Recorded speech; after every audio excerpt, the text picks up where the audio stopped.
Hello and welcome to Sports 360 Degree, your ultimate destination for all the major sporting events across the globe. In this week's edition, we will analyze Indian compound archery team's stupendous achievement at the Archery World Cup, Sunday's high-voltage IPL encounter between China Super Kings and Sunrisers Hyderabad. China's doping scandal takes a big twist with WADA backflip, and how Indian chess prodigy D. Gukesh won Candidates 2024 and got closer to conquering the world. So sit back, relax and get ready for a roller coaster ride through the exhilarating world of sports right here on Sports 360 Degree. But first up, the core story you are tracking this week.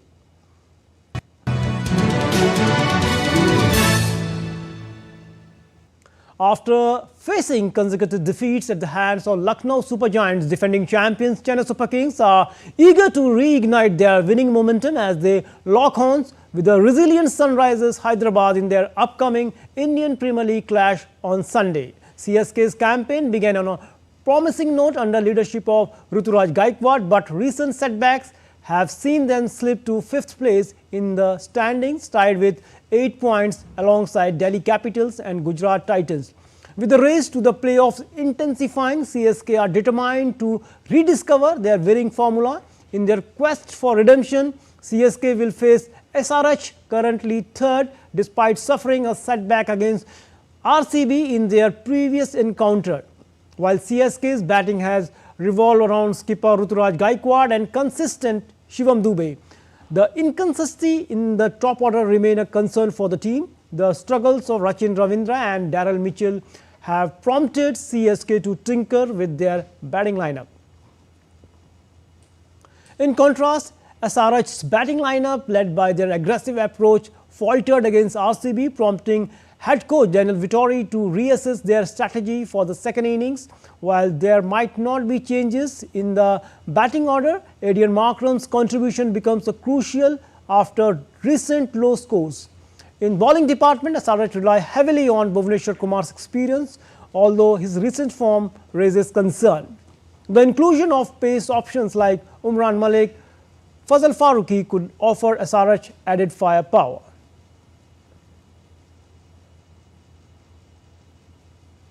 Now some big news from the archery range. India made a strong start to their Archery World Cup in Shanghai, securing 4 gold medals and 1 silver in the compound archery category on Saturday, with the men's and women's team and the mixed team competition bringing laurels for the country. Surekha has won an individual medal in the compound division for India, and this was India's 4th gold medal in this championship.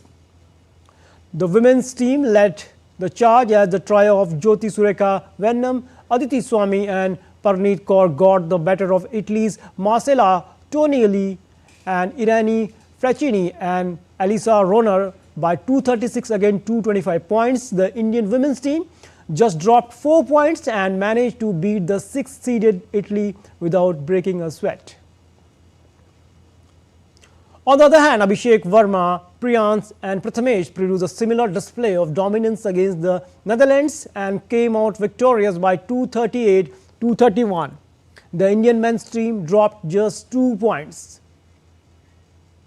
India added a 3rd goal to their kitty as the pair of Jyoti Surekha Venom and Abhishek Verma won compound mixed team gold by defeating Estonia 158 against 157. After that, Jyoti won 4th gold medal for India in this World Cup.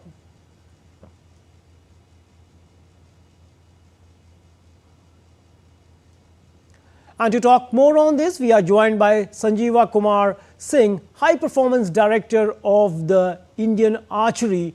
Great achievement by the Indian archers, and in the recent past we saw what kind of performance they have done. And to talk more on this, we are joined by Jyoti Surekha Venom and Sanjeeva Singh, the High Performance Director of the Indian Archery. Sir, a very warm welcome to the show. And the way the Indian archers are performing, it's a big thing. And we can say that the Indian archery is on an upward trajectory. Sir, how you take this big achievement?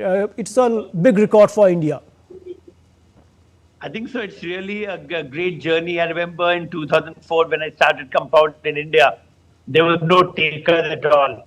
20 years today. Today we are the world number one. We today won 4 golds and 1 silver. In fact, we could have won the fifth gold also. But so that was something we need to keep for the next World Cup. But it's important that where India has gone, and that is thanks to the efforts which has been done by the Association of India, the SAI, and the government of India. Because in the last years we have tied up with the corporate sector. For example, NTPC has come forward to give us 115 crores.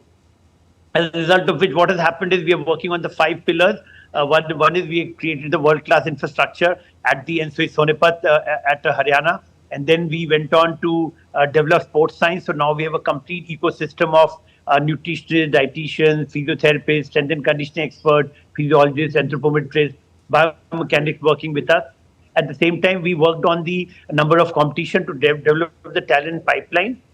We are working on domestic circuits, so we have roughly 13 competitions in a year. So every month we are participating in one tournament or the other. So that is giving us the stage fright is going away, and we are rubbing shoulders with the juniors and seniors, and therefore the juniors are coming up.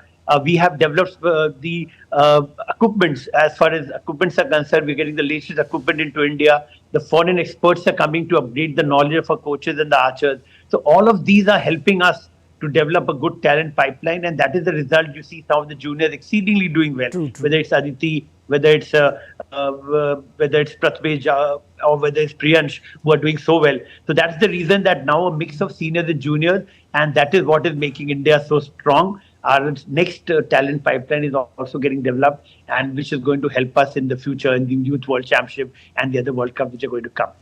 Definitely, this is going to help us in the future championships also. Sureka, if you take a look, we have seen your performance in the past few years. It is very consistent, and you have won medals at the various mega international events. So what's the reason behind your consistency? Also, as Sanjeeva said, that there is a, we can say, combination of the science and other factors that is helping our Indian archers. I think it is a mixture of everything. We have the science and technique, like who are experts working with us, and also we have very good competition. I can say healthy competition in our country itself. That it keeps motivating us to improve so that you can sustain in the team, which is also a very good sign. And if you see, the scores are really increasing, not only in India but also worldwide. And to to just win or go and win the tournament, you have to improve yourself. You can't stay, or you can't do whatever you have been doing. You have to experiment on new things. You have to try and check out which is working out for you and which is not. And just have to keep working on and go on. Sir, if you take a look, the whole scenario in the past, we saw that only few countries are dominating the archery, and now the way the Indian, especially this compound archers came forward and they are challenging the world orders. We also saw that in the Asian Games also. So from what's the reason you find behind the confidence that our athletes, our archers are getting, and it doesn't matter from them that who is their opponent and for against whom they are competing?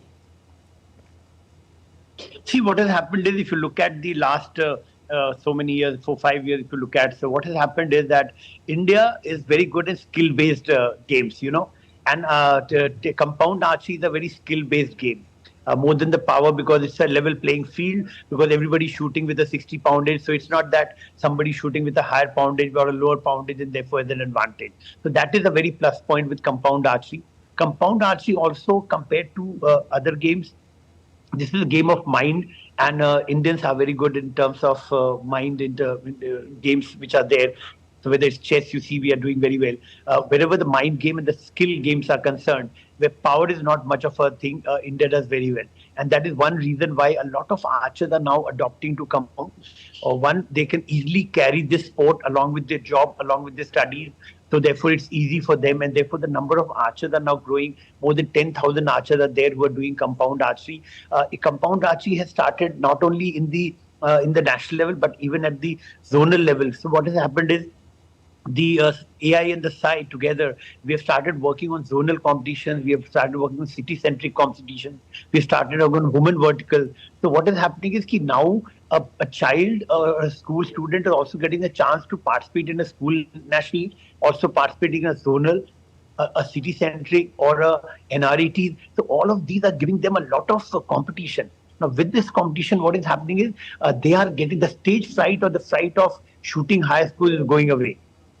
Other thing which has happened is that we have created a selection process which is very, very robust. So it is it's a 5 to 6 days of selection process True. based on qualification round, elimination, and the round robin, where a lot of stress is there on the one-to-one matches. That means archers who are very good, strong in one-to-one matches, and then who are very strong in a 20-second shootout. So we are trying to make it as per the world archery rules, so that the best of the archers get selected. And this is happening over a period of 3 months. So it's not that you can just do well in one. So it's a 3 months performance which is taken into account, and then finally you are getting selected. So these all are giving a lot of the best team is getting selected. A blend of junior seniors are getting selected. The talent pipeline is growing because the cash awards has come in. Initially was not there. Now a lot of cash awards, a lot of jobs have come in, which was not there. So these all are creating a very good, sporting environment. Now that environment is helping India to slowly move up, and you'll find the results very prominent in the 28 and the 32 Olympics. True. The way you said, all the stakeholders are coming together to push the Indian sports at the next level. Thanks, Sanjeeva and Jyoti, for joining us and giving a perspective on India's win at this Archery World Cup. Thanks a lot and for joining us. Thank you.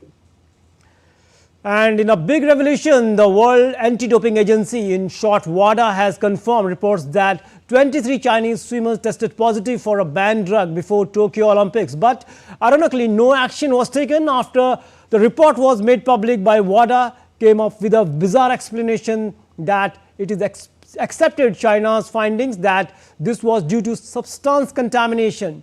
The games were delayed and began in July 2021 due to COVID-19 pandemic, and China's 30-member swimming team won 6 medals, including 3 gold medals. More details in the story. The World Anti-Doping Agency WADA has confirmed reports that 23 Chinese swimmers tested positive for a banned drug before the Tokyo Olympics. WADA said it accepted the China's findings that this was due to substance contamination. The swimmers tested positive for banned substance trimetazidine months before the Games, which began in the Japanese capital in July 2021 due to COVID pandemic. China's anti-doping agency, CHINADA, called the reports misleading. The agency claimed that the positive results had been inadvertent. It said the swimmers had tested positive for extremely low concentration. China also claimed that they were inadvertently exposed to the substance through contamination. China's 30-member swimming team won 6 medals at the Tokyo Games, including 3 golds. Prior to this incident, China's Olympic gold medalist Sun Yang, who was suspended for 3 months in 2014 after testing positive. Prior to the 2008 Beijing Games, several Chinese swimmers have been involved in doping cases. In 1994, 7 Chinese swimmers tested positive ahead of Hiroshima Asian Games. In 1998, 4 Chinese swimmers failed pre-competition testing. The incident will lead to tighter scrutiny of China before this year's Paris Olympics. Sports Desk, DD India. Meanwhile, the World Anti-Doping Agency stands decision to clear Chinese swimmers before 2021 Tokyo Olympics. The Chinese report determined that all the swimmers that have tested positive were staying at the same hotel where traces of TMZ were found in the kitchen and extraction unit above the hall and drainage units. The World Anti-Doping Agency was in full damage control on Monday, firing back at the criticism over its handling of 23 positive tests from Chinese swimmers that head of the United States Anti-Doping Agency called potential cover-up. WADA confirmed on New York Times report that Chinese swimmers had tested positive for trimetazidine, which is found in heart medication, months before the COVID-delayed Tokyo Olympics began in July 2021. The findings sparked outrage across the sport and among anti-doping crusaders. In a show of unity, WADA forcefully responded to the attacks during a nearly 2-hour Zoom call with media that featured leaders from agency's Science and Legal Affairs Department, Investigative Unit and President Vitol Banka, who said the global anti-doping body stood by decisions and given circumstances and evidence would do the same again. At every stage, WADA followed all due process and diligently investigated every lead and line of inquiry in this matter. If we had to do it over again now, we would do exactly the same thing. We carefully reviewed the decision of the Chinese anti-doping organization from every perspective. We interrogated every piece of evidence and gathered further information as appropriate.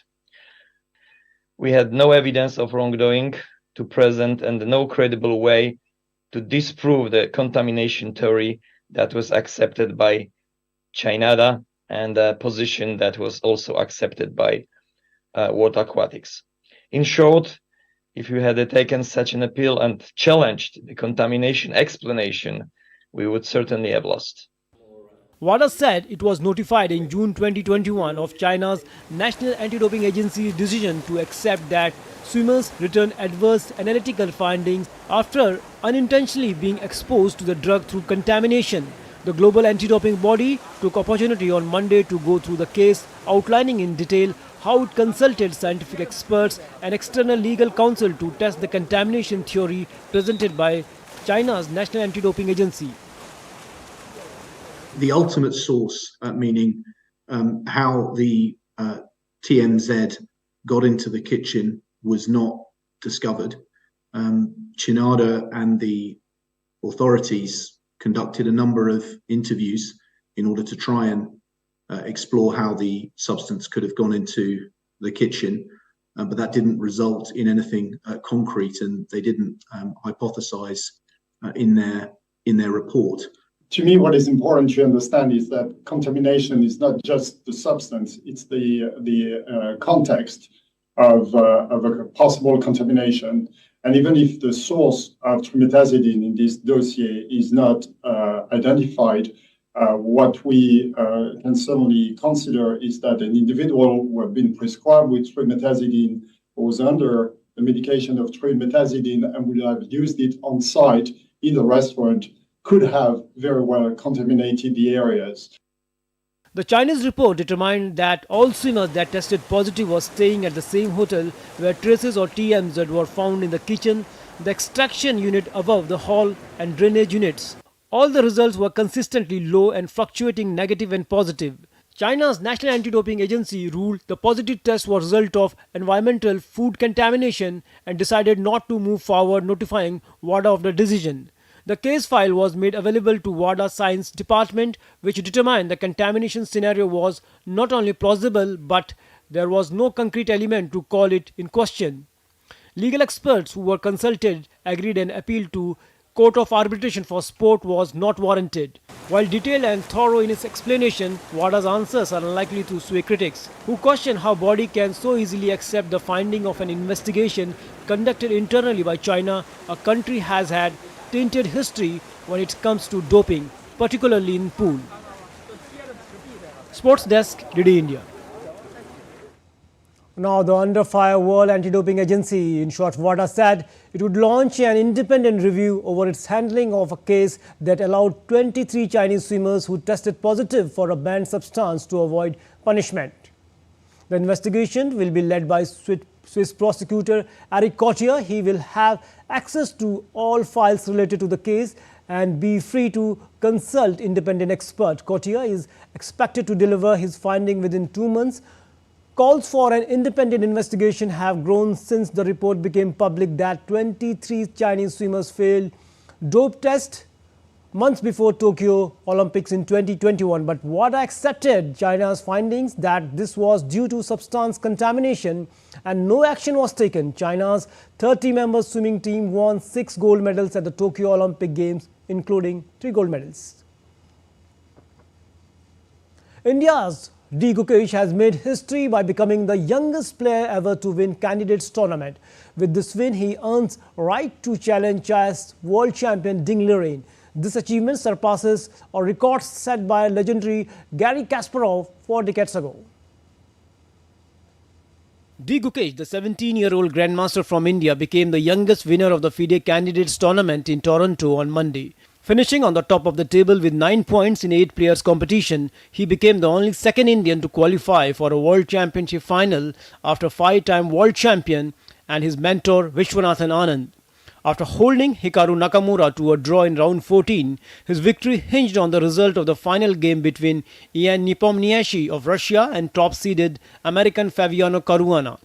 Once it ended in a draw, Gukesh was guaranteed a spot in the World Chess Championship final against reigning champion China's Ding Liren. Gukesh has become only the second Indian to qualify for the World Championship final after Vishwanathan Anand. Gukesh will be first teenager to compete for chess's biggest prize as he's set to take on China's Ding Liren later this year for the title. If either Caruana or Nepomniachtchi had won, Gukesh would have faced the winner in the tiebreaker, but the draw was enough for the Indian youngster to win. Gukesh, who hails from Chennai, started his journey at the age of 7. Introduced to the game in school, he became a FIDE-rated player within 6 months of learning the game. The next goal is obviously the big thing is the World Championship. I'm just planning to do my absolute best, try to do the right things and be at the ideal shape required to play good chess. And yeah, hopefully things will go my way. His first international success came from winning the Under-9 Asian School Chess Championship in 2015, which also earned him Candidate Masters title. At the 44th Chess Olympiad 2022 in Chennai, he finished with the 9 points out of 11 to earn an individual gold medal and lead India to a bronze medal finish. In the same year, he passed 2,700 rating point for the first time. Gukesh became the third youngest player after Bobby Fischer and Carlsen to play in Candidates Tournament. The Indian teenager is now the youngest challenger ever for the World Championship title. If he surpasses Liren, he will become the youngest chess champion in the history of the sport. Narayan Singh's report for DD India. D. Gukesh received a hero's welcome as he arrived at the Chennai airport in the early hours of the Thursday morning after his historic triumph at the Candidates Chess Tournament in Toronto. A large crowd eagerly awaited his arrival and the area around the exit gate was packed with well-wishers. By winning Candidates Tournament, Gukesh became the first Indian after Vishwanathan Anand to secure the right to challenge reigning world champion. He also broke Garry Kasparov's record for becoming the youngest ever challenger for the title at the age of 17. Meanwhile, Paris will face major disruption ahead of the Olympics opening ceremony along the Seine River on July 26 as organizers ramp up security measures to safeguard the event. Organizers hope the opening ceremony, in which 160 boats carrying athletes from around the world will travel a 6-kilometer route along the Seine River towards the Eiffel Tower, will deliver a jaw-dropping spectacle. Some 300,000 spectators will watch from the banks of Seine as a global audience. Now shifting focus to football, Inter Milan won 20th Serie A title after 2-1 win at AC Milan, gave Simone Inzaghi's side an unassailable lead in the standing. Inter has suffered only one league defeat this season, holding a 17-point advantage over second-place Milan with 5 matches remaining. A header from Achrabi in the 18th minute and a well-placed low shot from Marcus Thuram 4 minutes after break were enough for Inter to claim this victory. And thousands of Inter Milan fans took the Piazza Duomo in the heart of the city on Monday, casting the shades of blue and black against the backdrop of the Milan Cathedral as they celebrated the Nerazzurri clinching a 20th Serie A title.